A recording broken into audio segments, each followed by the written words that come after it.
up, guys? My name is Aaron, and today I'm going to be reviewing Win It All. This is a comedy drama movie that's directed by Joe Swanberg and stars Jake Johnson.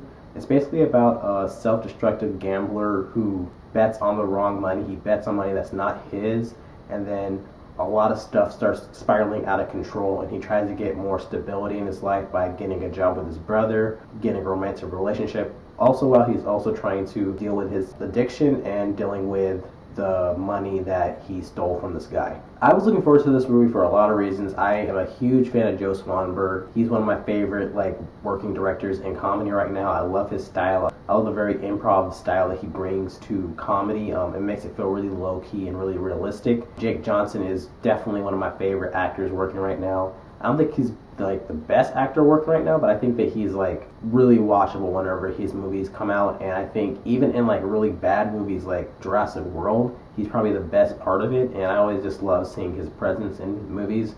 And especially whenever he worked with Joe Swanberg, he always brings his A game, and I love that collaboration. I think that they're probably one of the best working director and actor collaborators working right now. So I always look forward to movies starring them. I didn't know a lot about the plot going in, and I think that was best. I think that this is probably my favorite Joe Swanberg movie that he's made since Drinking Buddies. I think this is a really good movie, one of my favorite movies of the year to this point. I think a lot of that has to do with Jake Johnson's character. As Eddie, he's this very self-destructive, very self-loathing person that just keeps on getting into the spiral of a situation. He just keeps on gambling. He just is addicted to it, and he ignores his brother. He ignores his friend, played by Keegan-Michael Key. It's just very self-destructive, but there's something about him that is so likable and so charming about him. I think that has a lot to do with Jake Johnson's acting, just how he comes across. Even though he's doing some pretty messed up stuff, spending money that's not his,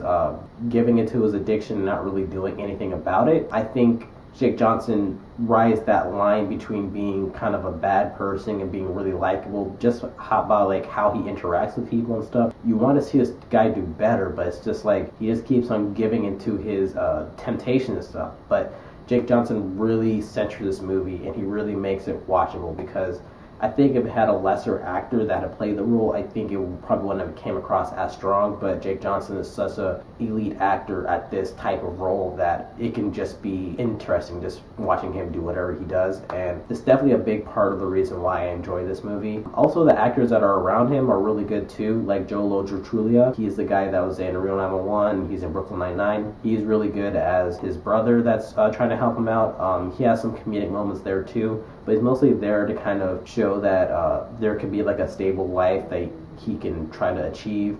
And I think that they have some really good brother moments that I think really came across really well. Keegan-Michael Key is kind of like a friend that helps him out. He's also has his addiction problems too. I think that Keegan-Michael Key brings a really nice presence to the movie whenever he comes in, and because he's just so used to how Eddie has been acting out in the past, so he just knows him. So when he gives into his temptations, Keegan-Michael Key basically starts laughing, and I thought that was really funny. And he just brings a really nice presence, and I wish that he was in the movie a little bit more. I think that relationship was a little bit underutilized, I think. But I think probably the most important relationship in this movie is with his girlfriend, Ava. She was the actress that was in the show Easy that Joe Swanberg did, and I think that this is a collaboration that I'm looking forward to seeing if they keep on working together. I think that Eddie and Ava, they have a really good chemistry together. They come across really natural. She's a nurse, and she's a single mother, and she's trying to look out for her daughter, while also trying to feel out the dating situation and stuff. And she meets Eddie,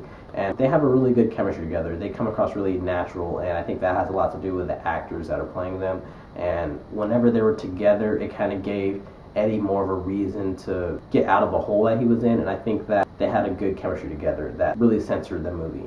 I love Joe Swanberg's approach to writing and directing. It's very improvisational. It's what is considered mumblecore, which is you have a rough outline of the script, but you can kind of improv and kind of make up stuff on the spot. This movie is a little bit more structured than the movies that I've seen him do, but that doesn't detract from the mumblecore aesthetic of the movie. It's very chill, very low key. It's a very indie movie, if that makes sense. And I just love the conversation that the people have. They really alternate really quickly from funny to more serious and funny, and I love that realistic approach to conversation and stuff. It really makes it feel more authentic, and I just really enjoy that type of dialogue. And I also love like just the character development that goes on with Eddie. By focusing mostly on just Jake Johnson's like character, it really gives a little bit more like development to the character, and you get invested in him pretty quickly on. Yeah, you just get really invested in his character, and I think that has a lot to do with how much attention that the writers spent to that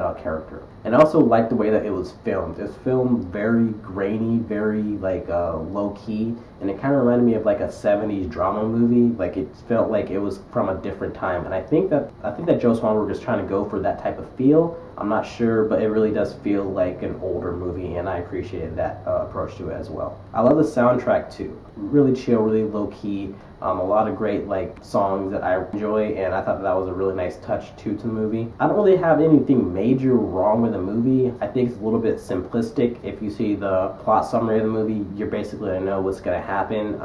That's not really a bad thing to me. It could be a bad thing to some people, but all the filmmaking strategies that are used, like the writing, the direction, the acting, all that kind of elevates that initial premise, and it really makes for a really watchable movie. I really got invested in it. So yeah, I'm gonna give this a B plus. I don't think this is like in a super amazing movie, but what it does really well, and it creates a really watchable movie, and it's like a really good showcase for Jake Johnson's like dramatic chops. And I think if he explores this dramedy aesthetic, I think that he's gonna be like one of the better actors. I don't know if he's gonna be like an amazing Oscar-nominated actor, but I think his direction is really interesting, and I can't wait to see what he does in the future, and with his collaborations with Joe Swanberg. So yeah, those are my thoughts on Win It All. What are your guys' thoughts? Did you like the movie? Did you hate it? Let me know in the comments what you thought, and thanks for watching. Thanks, guys. Bye.